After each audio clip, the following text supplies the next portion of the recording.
This is the Springfield History Museum ILLUMINATION Project. About 1974, 73, 74. Decided to, do Springfield. About 73, 74, within that time zone. We came here with the hope of being able to own property instead of renting. So I moved to Springfield. In Springfield, yes, most of my surroundings were rednecks, but they were respectable folks, and they identified with good people, and I felt I was good enough to call myself good people, and I got along just fine. We had been moving from, place to place because I found out that when you have several children, sometimes people don't want to rent to you because of the number in your family, and then because of the color of your skin. A lot of people had negative ideas about us because we were of color, but we didn't let that faze us. I've been in this area for about 7 years. I came here from Savannah, Georgia, originally from Greensboro, North Carolina. But I wanted to come to the West Coast for better professional opportunities and training and safety in my profession, which is firefighter paramedic. Coming to Oregon, they say going down the Oregon Trail. Well, came down the Oregon Trail, and we made it. I didn't know anybody before I came here, so I'm kind of, blazing the Oregon Trail. That's how I kind of joked about it with my friends and family when I was coming out here. Yeah, I was in Springfield from, I guess, like 3 or 4 months old until I was 18. I turned 18 in March of 2012, and I moved to Portland August or September, I think, of 2012. I graduated and I was like, get me out. I need to leave. My family moved here, and not to Springfield, actually, to Eugene when I was 2. They were pretty tired of raising kids in Southern California.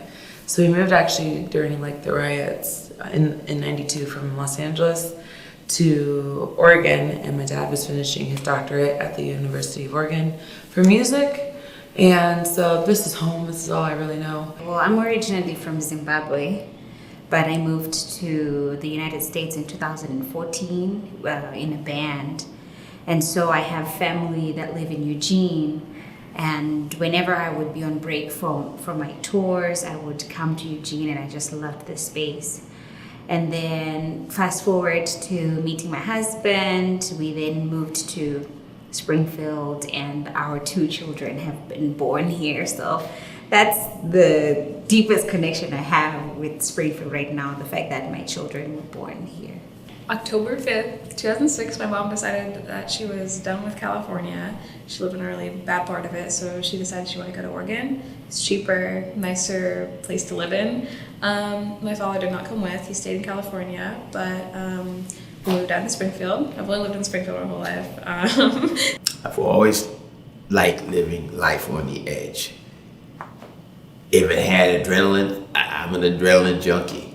So I saw a bull riding, I said, I got to do that. Look at that. That's a roller coaster with its own brain. I was an artist from birth. There was never a question that I was going to pursue the arts. And Springfield High School, for all that it is, really supported me in that. I'm also adopted, so I feel like my experience growing up here as multiracial is quite different than other people's experiences. I think everyone should have a chance to really engage with their culture. And for me, I moved down here with my white mom, my white family. So I grew up not really being able to experience my culture. When my mom tried to get me into that kind of stuff, it was really hard because I had no one else there with me that was a Black person that I could relate to with these problems that I was having. For me, I'm so blessed because of the music. The music has put me in spaces where I am able to meet new people and connect even with more African people than I thought I would. We have a lot of strength in diversity. it's a lot of people with different ideas and experiences that can enhance my own, and my experiences can enhance the lives and experiences of other people. Now it's really taking the time to like introduce ourselves, come together as a community, and do more things together so that transplants or people that want to move here. It just really got me thinking like, man, I'm not aware of who the Black business owners are in Springfield.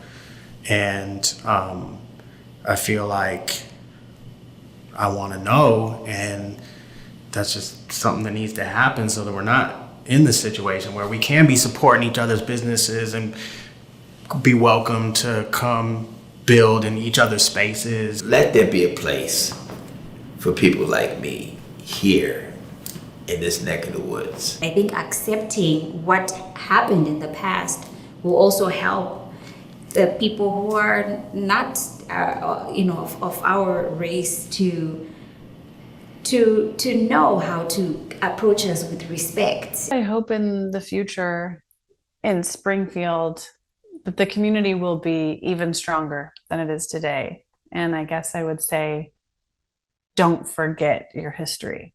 I just thank God for the legacy